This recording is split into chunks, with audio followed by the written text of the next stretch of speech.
Quel morphotype es-tu en musculation? Alors, il y en a 3, ectomorphe, endomorphe et mésomorphe. On va les balayer ensemble dans cette vidéo-là. Les ectomorphes sont ceux qui sont considérés comme étant des personnes qui sont plutôt minces, qui sont plutôt des os fins, assez longiligne et caractérisé également par cette difficulté à prendre de la masse musculaire. Il y a aussi ces caractérisations au niveau psycho-émotionnel. Ce sont des personnes qui sont généralement introverties et plutôt nerveuses. Est-ce que tu te reconnais dans ce cas de figure-là? Tu as du mal à prendre de la masse musculaire, tu es plutôt introverti et plutôt nerveux, plutôt stressé. Il y a le deuxième type qui s'appelle le type mésomorphe. Ces gens-là sont des gens plutôt sportifs qui aiment bien dans le psycho-émotionnel le challenge, les défis, un peu testoréneux dans l'âme un petit peu et qui ont cette faculté, plutôt cette aisance de prendre de la masse musculaire rapidement dès lors qu'ils s'y mettent, mais en revanche également ce défaut de prendre du gras dès lors qu'ils se laissent aller. Et enfin, on a le troisième type qu'on appelle les endomorphes. Ouais, je pensais que la voiture elle allait me taper dessus.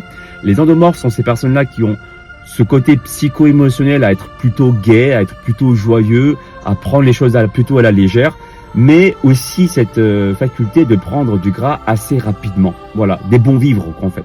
Alors bien entendu, on n'est pas à 100% un type, mais on tend vers un type à un niveau de pourcentage. Après, j'ai aussi mis 37 ans pour comprendre qu'il existait tout comme en musculation des types d'humains. Voilà, par exemple, des hommes alpha qui sont les plus connus. Les hommes alpha étant les hommes les plus testoréneux, qui aiment bien avoir du pouvoir et qui aiment bien le montrer, tu vois. Les hommes bêta qui ont tendance à être plutôt discrets, à suivre plutôt un protocole.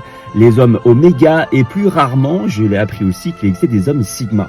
Et en fait, je suis un homme sigma. La musculation du corps, c'est mon dada, c'est mon kiff, j'adore ça. Mais tout autant, la musculation de l'esprit est tout aussi importante. Parce que dans mon approche de la musculation, dans mes accompagnements, c'est le corps et l'esprit qui avancent en même temps. Donc, je te pose la question en toute sincérité, est-ce que ça t'intéresserait que sur ma chaîne Alex Levent, on en parle également un peu plus des types d'humains? Et apprendre à mieux se connaître, c'est aussi apprendre à avoir une meilleure estime de soi, à avoir plus confiance en soi et donc, indirectement par extension, à faire descendre le niveau de stress en soi, le taux de cortisol, qui va directement avoir un impact sur le corps physique, être plus sec, plus athlétique. C'est pour ça que le corps et l'esprit sont liés.